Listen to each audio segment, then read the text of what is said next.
Kenapa kita menangis ketika melihat Ka'bah?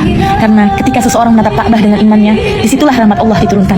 Tanah suci bukanlah hanya untuk si soleh-soleha, tapi juga untuk mereka pendosa yang berusaha hijrah. Maka bersimpullah kepada Allah Subhanahu Wa Taala di rumahnya, di tempat yang akan selalu dirindu umat muslim sedunia.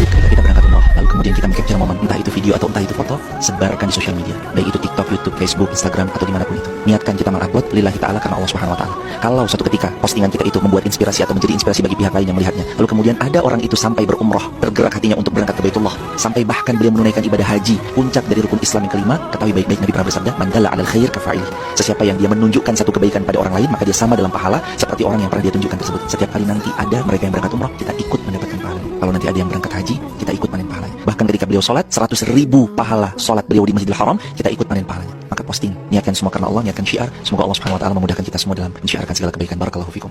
Ya Allah, ya Tuhan kami, ampuni dosa-dosa kami semua ya Allah. Ampuni pula dosa kedua orang tua kami.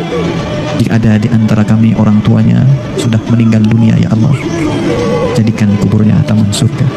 Lipat gandakan kebaikannya karena kehadiran anak-anaknya di tempat ini ya Allah. Jika orang tua kami masih hidup ya Allah, panjangkan,